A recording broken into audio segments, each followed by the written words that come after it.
region, and we thought that given we were going to open the room today to many more participants in addition to just the founders from our portfolio, it would be a great opportunity for us to share some of the interesting data that we've collected along these last couple months to illustrate the story of Latin America and technology in Latin America over the course of these last 12 months, which have been quite a wild ride, I think, as most of you have lived. And I want to be able to show you both a few of the good things and the bad things, and also maybe give a little bit of advice in terms of how to navigate maybe the next 12 or 24 months. Giving you all a little bit of context here, this is the third time that we're publishing the Digital Transformation Report. Hopefully you've all received it at some point today. If you haven't yet, you could just reach this website, you can download it, you can share it on social media. I think it does us great good to get the word out there of all the amazing stuff that you're all out there building day in and day out in Latin America, just making sure that the world knows about this and knows about just how innovative everyone in this room is. But before I get started, I want to just take a second to actually thank all the people that were behind making this a reality. I just get to come up here on stage and take all the credit, but in reality we started almost 4 months ago collecting just tons and tons and tons of data that we were able to coalesce into this 200-slide presentation that tells about everything that happened over these last 12 months and puts it much more into historical context. So thanks for the entire research team that has sort of toiled over these last couple months in putting this together. The theme for this year was cautious optimism, and I'm going to go a little bit more in depth as to why you founders here in this room and why you investors here in this room should be cautious over the course of this year and over the course of potentially the next couple of years, but also why there's room to be optimistic. Optimistic not only about the short and midterm, but especially about the long term as we think about Latin America, we think about the prospect for technology here. So if I can get started maybe with the downer part of the presentation and go into a few of the reasons why you should be cautious. I think a lot of you are going to remember the beautiful times of the peak periods of 2021. This line here is the run-up of the NASDAQ just the last couple of years. You can see kind of this crazy public equities run-up that we've had. This actually extends back for over a decade, really, when you look at how just honestly a lot of asset markets, but really sort of public equities markets have run up. And you really see that very clear inflection point there in the second quarter of 2020, right when the pandemic started and central banks started, I think, flooding markets globally with more money, lowering interest rates, and providing all sorts of different incentives for companies to prioritize growth over short-term profitability. And the bars on the bottom, which show just the total global venture funding, you can clearly see just how investments had an amazing run-up over this last 2 years, really. And I think most of you here benefited from that and benefited, I think, from the increasing valuations, but increased also just access to funding. This is where everyone goes, ugh, right? This is like a little bit of the 2021 dip. I don't need to rub it in anymore because I think we've all suffered the pain enough. But looking at the NASDAQ, which is, I think actually a little bit covers up a little bit of the degree of some of the carnage that we've experienced. Just the NASDAQ from the peak is down 30%. We've had since a little bit of a, in my opinion, a dead cat bounce there, but also just global VC funding down 40% from the peaks. If you double click on just the technology companies, and specifically those technology companies that are publicly listed and not profitable, this is the Goldman Sachs non-profitable tech company index, you can see that the average drop in this period is nearly 70% from the peaks. And this, again, there's multiple high flyers of the last couple of years, companies like Affirm and Peloton and Shopify, many of them that have been down 80, 90% in some cases. Remember, these are large publicly traded companies, right? We're here in this room still in much more the earlier to mid stages of private companies, and I think it'll be interesting to think about how that affects us. This is Latin America, so everything I was showing up to here were global numbers, which I think gives a good backdrop of just the macro scenario we're operating in. And Latin America isn't much different, right? If you look at the peak, we peaked right around Q3 of 2021. This is, again, venture capital funding in the region. We peaked, and since the peak, we've dropped a little over 50% in terms of what the quarterly volume of venture funding in Latin America. If you actually were to double click on this Latin America slide and you were to look at just Brazil, I think the Brazil numbers are something like 2/3 of a drop from the peak in terms of funding. So I think I'm being fairly clear there in terms of many of the reasons why everyone here should be cautious, right? I don't think any of this is new to you, but I think looking at it in such objective, quantitative figures really hits it home. So I think a lot of the investors here are trying to keep a happy face and trying to remain positive, but I think we've all suffered, we've all known how hard it's been, and this is, I think, captures well a little bit of the mood of the market. And now that I've been, so cautious, let's kind of maybe shift a little bit to the optimistic side, right? Why should you not only be cautious, but why should you be optimistic? And let's first look at the near term, and let's look at the midterm optimism. And I want to highlight a few pieces of data that we pulled out this year that talk more about how consumer behavior potentially in Latin America is going to provide strong tailwinds in terms of driving and continuing growth, I think in some of the fundamental growth that a lot of the companies here in this room have. And why, despite what maybe public markets are saying, or even private markets are saying, there's still a lot of room to really focus on the fundamental value that all the companies here are delivering and really try to double down on that and be optimistic. So this curve here, the dark black line, this is the e-commerce penetration of retail in the United States. You can clearly see there was this massive spike right around the pandemic, but that straight line there is actually the pre-pandemic trend of where e-commerce penetration was already going in the United States. And you can clearly see that now, this is sort of the end of 2021, but if you actually get some of the more updated data for 2022, the trend continues, and you clearly see this in public announcements of companies that have had to do layoffs and have to downsize in terms of adapting their size. But you now see that the boom during the pandemic that the United States saw in digitalization, a lot of that is gone, and now we're back to sort of historical levels of what e-commerce penetration was. Meanwhile, if you look at Brazil, we've actually sustained a lot of the gains that we saw during the pandemic.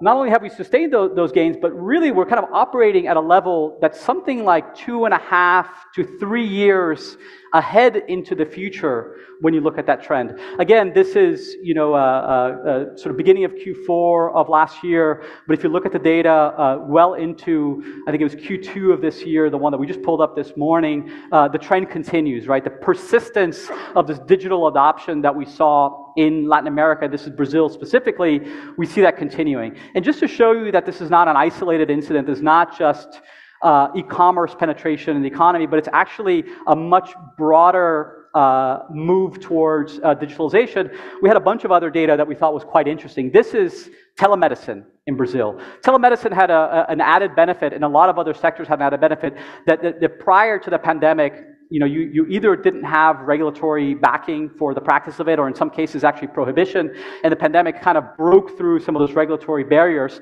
But not only did it break through the regulatory barriers and sort of introduce telemedicine in Brazil, but actually you see that the consumer behavior just kept going. And if you look at trends in digital banking and a bunch of other let's say just consumer behavior trends that aren't just buying things online. We showed e-commerce, but if you look at restaurant delivery, you look at grocery delivery, all those trends are fairly consistent in terms of that 2 to 3 year jump in the future and that persistence of the digitalization.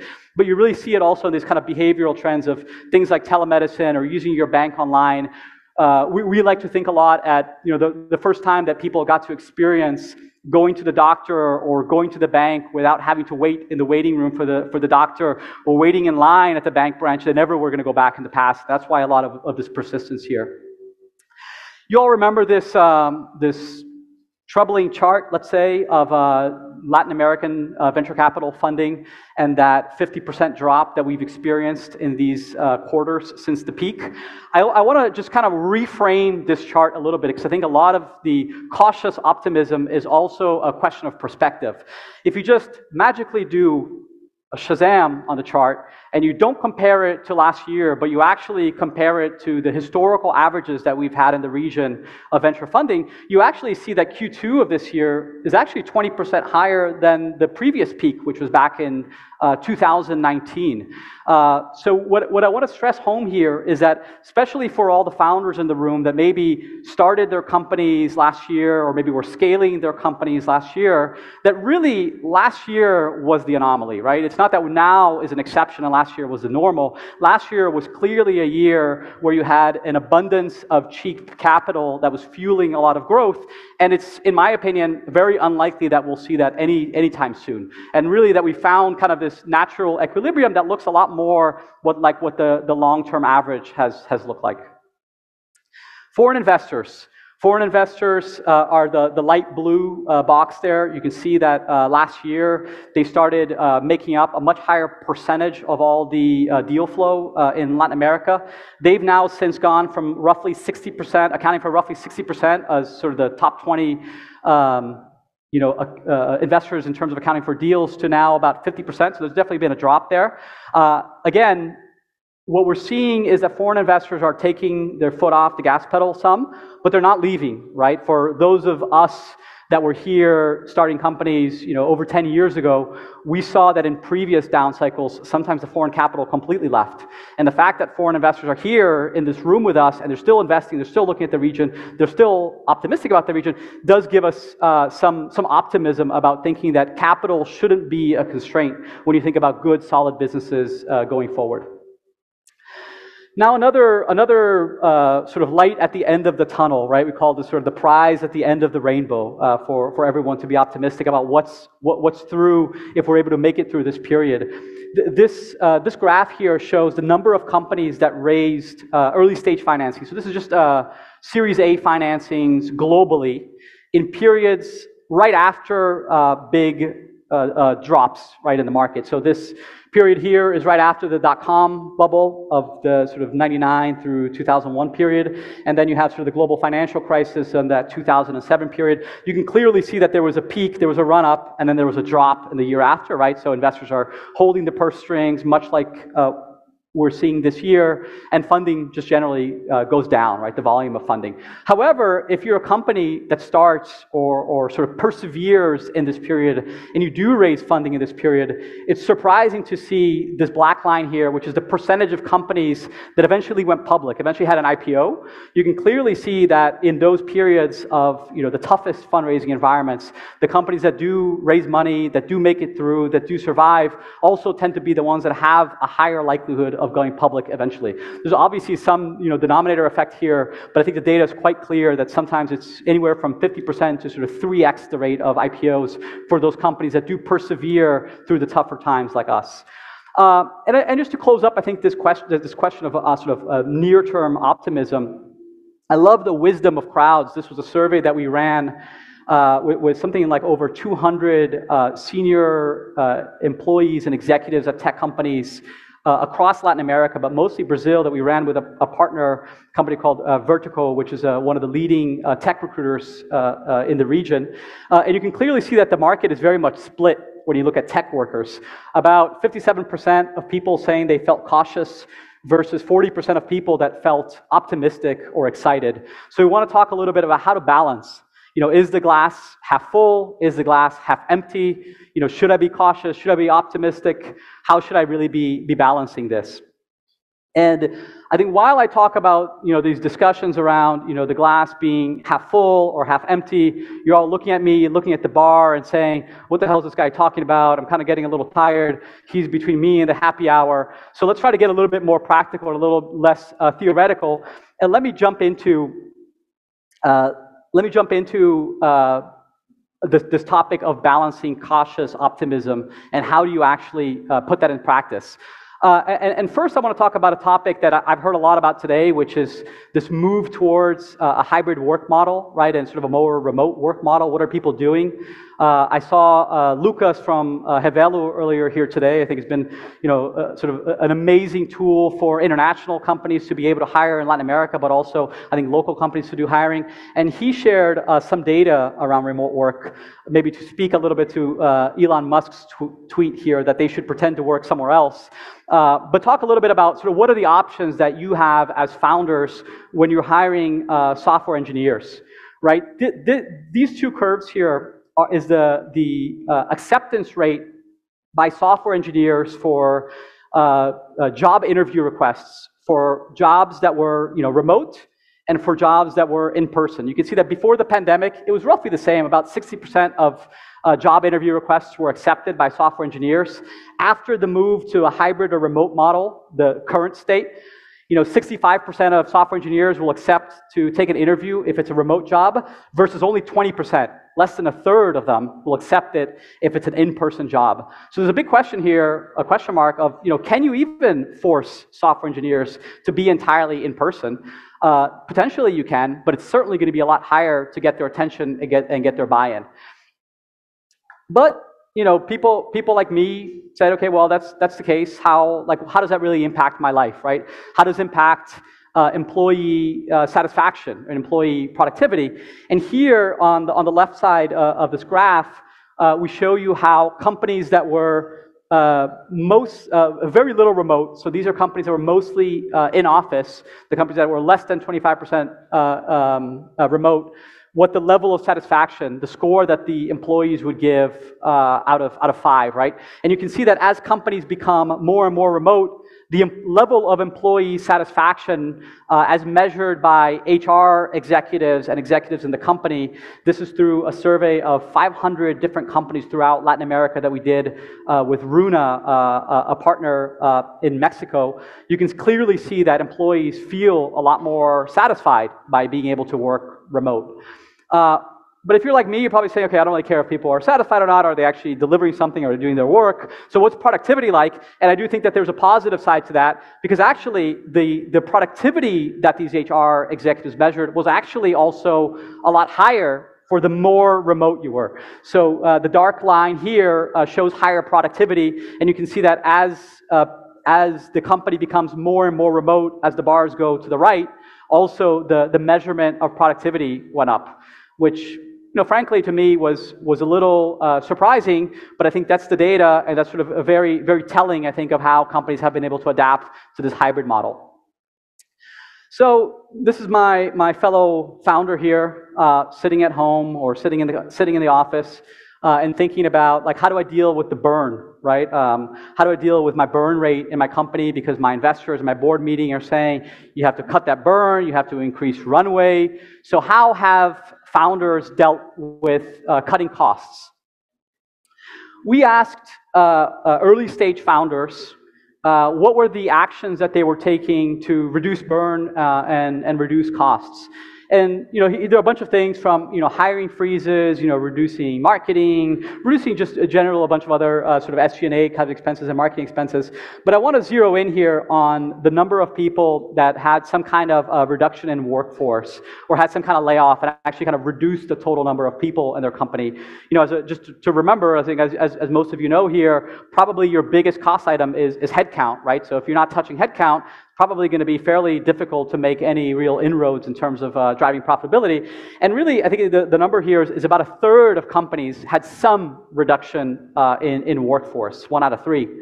And when we double click into this reduction in workforce, what we saw was that 80% of respondents reduced under 10% of employees. And I'd love for you all to reflect here a little bit whether reducing 5 or 7% of your workforce, given I think a lot of the reasons why maybe we should all be feeling cautious this year, whether that's enough, right? I would argue that 5 to 7% or 5 to 10% employee reduction probably looks more like a pretty tight employment review or sort of performance review and sort of just removing some of the poor performers, and something that actually is cutting deep enough into the fat and potentially even to the muscle to be able to substantially increase runway. And that's exactly what we saw when we asked founders how much runway they were trying to add through some of these reductions. And what we saw in the data, the light blue line shows how much runway early stage companies typically had sort of before this year, and then the dark blue lines is how much runway they had sort of after some of these changes during the course of this year. And on average, you can see that companies that had 6 to 12 months of runway went to something like 12 to 18 months, and those that had 12 to 18 months, they kind of went another 6 months. Like, summarizing here a little bit, founders try to buy themselves about 6 months worth of runway on average. Is that enough? I don't think that we're going to have a significant change in the market in 6 months. So I do think that maybe when we think about the balance of things, maybe we're being a little too optimistic. I think a lot of you, I've met a lot of you here over the years. Before going over to the dark side of investing, I was on the good side of the force. I was a Jedi like all of you, and I was a founder for a good part of sort of the 15 years that I've spent in tech. So I think I know what it's like to be a founder, and I think I realize how the choice to leave a cushy job or a safe job and kind of risking it all, putting all your eggs in one basket and going to start a company, requires a certain level of almost irrational optimism, right? I'm sort of an optimist at heart, and I think a lot of the founders here probably are an optimist at heart. And I think, again, it's very curious to see how the data tends to show that. We did another sort of similar survey here with early stage founders, and we asked folks, how do you feel about the fundraising prospects in the market in the next 1 to 2 years? And people said on average, 5 out of 10. I mean, you've all filled out surveys. When you say 5 out of 10, that's like a pretty negative feeling, I would say, right? So that's not, people were definitely not feeling very optimistic. I would say they're feeling fairly pessimistic. But then when we flipped the question around and we said, well, how do you think your company is going to do over the next 1 to 2 years? And curiously, almost 90% of people said that they were going to do much better. That they thought, we'll have some adjustments and then we'll be in a great position to go and raise more money. Or a lot of folks just believe that they were going to be in a position of strength to go and win after the competitors. So you can kind of clearly see maybe a little bit of dissonance here of how we founders often tend to think about, what's happening in the world and what's our probability of success. So I wanted to share a little bit of this data because I think it helps to ground us all in, maybe some of our own biases in terms of how maybe we tend to take a little bit too much risk, and kind of pose that question back to all of you, whether this is the right year or the right maybe even couple of years to be taking this level of risk. Or maybe we should be a little bit more cautious and try to think a little bit more about how to make sure that we make it through this issue. So if we saw the investors being a little queasy about the market, I do also think that founders oftentimes do tend to be a little bit more positive. But I don't want to end on a negative note, so I do want to talk a little bit more about some of the opportunities and kind of double-click a little on some of the topics that we decided to do a deep dive on in this year's report. And these are 3 topics that we chose. To be frankly honest, to be very honest, we usually pick these different topics every year because we, as investors, want to learn more about them. We want to, just inform ourselves so we can make better decisions and help our portfolio companies. So we kind of tend to dig deeper into them. And this year, we talked about fintech. Fintech we've talked about over the last 3 years. It's hard not to talk about fintech in a market like Latin America, where over 40% of all venture dollars for the last couple of years have gone to fintech. So every year, we tend to revisit fintech and what are the new themes there and what's happening. This year, I'll show you a few highlights of each of these sections to see some of the cool stuff before I kind of double click and talk about some of the long-term optimism I think that we can have. Then we talk about Smb Digitalization, so small and medium-sized businesses, right? How are the small businesses, the businesses in the corner, how are they using software and using technology to become much more digital, and what goals are they accomplishing? And then we did a double click on Web3 and crypto because, I was frankly, a little tired of a lot of, I think, foreign investors asking me, what's happening in Web3? What's happening in Web3? So I was like, I'll put some slides together so I can kind of always answer that question. So we do a little double click here on what's the opportunity for Web3 in Latin America and what's actually happening so far. So let me go into fintech first. As I mentioned, fintech, last year, 42% of all venture dollars went into fintech. You can see an amazing success case when you look at Pix. For the folks that are not from Brazil here, Pix is the instant payments rail that the Brazilian central bank launched a little under 2 years ago, which enables any two units, so it could be like a person or a business, to send money instantly 24/7 for free between them. And anyone in Brazil can kind of sign up to have a unique identifier. It could be an email address, it could be a phone number, it could be a randomly generated key, and I could send someone $10 to pay for their drinks by just sending them a Pix or a message basically, or send them money basically instantly by sending it to their phone number or to their email. And you can see here, Pix has now actually eaten through all digital payments in Brazil. It's bigger than credit cards, debit cards, boletos, TED, a few other sort of legacy digital payment mechanisms in a record time of under 2 years. And I think that personally, I'm incredibly proud of Brazil and the central bank for this sort of amazing work that they did for what's been said to be something under $10 million of investment to build this out. Obviously, a lot of that cost was shouldered by some of the banks and financial institutions, but sort of an amazing sort of lean startup feat by a regulator ultimately to be able to do something like this.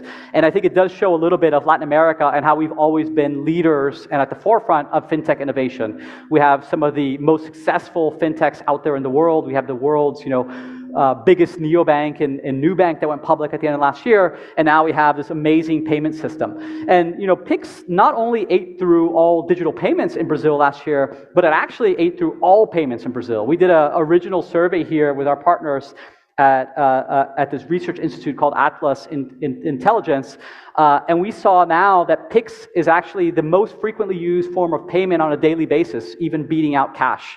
So people are using Pix as the most frequent way that they pay for anything. And a lot of folks will say, sure, Pix is great, you're awesome, all the Brazilians love all the stuff that they do, but we've all heard of India and UPI and how that's so awesome, and it's like a bazillion Indian people paying on UPI every day. And we wanted to compare a little bit of the Brazilian experience with the Indian experience with UPI.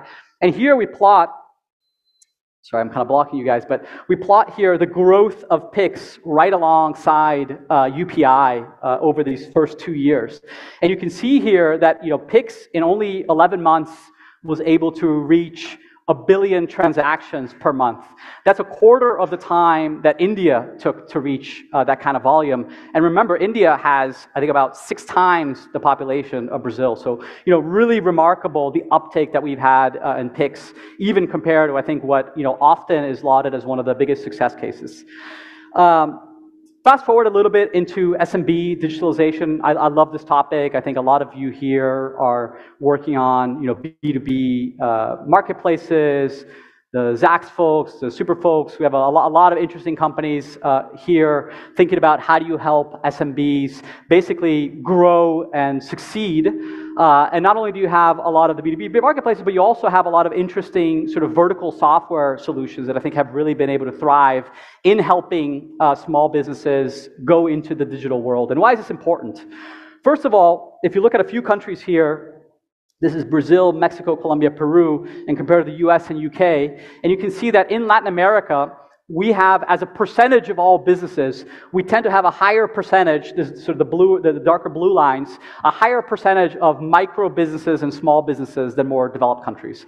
However, even though we have more of these businesses on a proportional level, these businesses, these SMBs, when you think about their contribution to the region or to the country's GDP, here it tends to be a lot lower than we see elsewhere. In Latin America, SMBs contribute about 25% of the GDP. Compare that to the United States at 44%, and even China at 60%.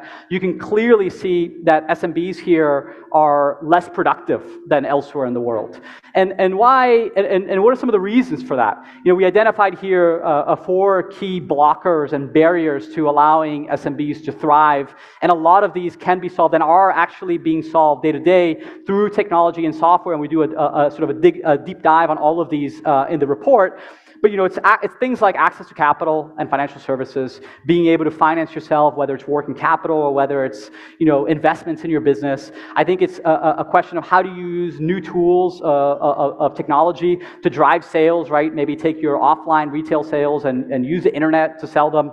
There's a recent Brazilian unicorn, O-List, right, that helps small retailers sell across a lot of the different platforms and marketplaces. I think you still have a relatively low level of automation in terms of business processes, right?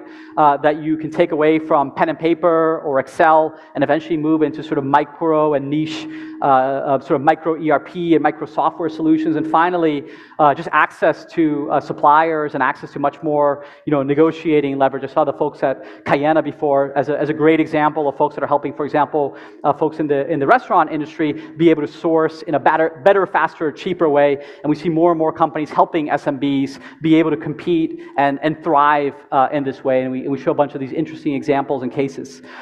To close up here on the third chapter, talking about Web3 and crypto. As many of you know, or many of you that spend the last few minutes or sometimes the last few hours of the night kind of roaming the Twitter sphere, you see sort of this endless debate around Web3 and crypto, and I think a lot of the haters asking, well, what's the use case? Like, is there a use case? And kind of goes into this like endless loop here about, well, what are the use cases of Web3 and when are these things really going to get a lot of scale? And I think we wanted to look at some of these use cases and try to think about, how does this apply to Latin America? Are there interesting companies doing interesting things here? Are these use cases present here? And if you look at three of the most frequently cited use cases for, cryptocurrencies and Web3 projects, I picked out three here. The first one being, store of value. When you think about store of value and how do you protect your money from things like hyperinflation or maybe political control on the movement of money, where our Argentinian friends here, Latin America, has unfortunately been historically a leader in a lot of these problems around inflation and movement of money. And if you want to store value, perhaps one day, cryptocurrencies might be a good way to do that. Maybe doing it through Bitcoin or through it to maybe USDC or other stable coins might be an interesting way to keep your money safe and keep the store of value of your money.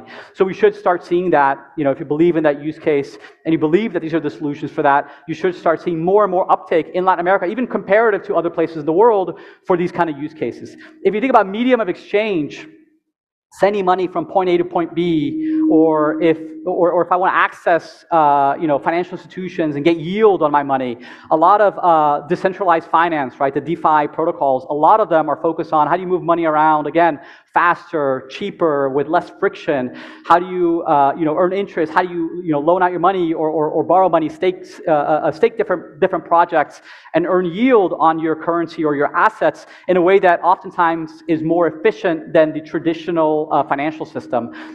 This year we do some interesting double clicks on remittances, for example, thinking about remittances between Mexico and the United States and how that can be done perhaps much cheaper and much better by using stablecoins or even using other types of cryptocurrencies.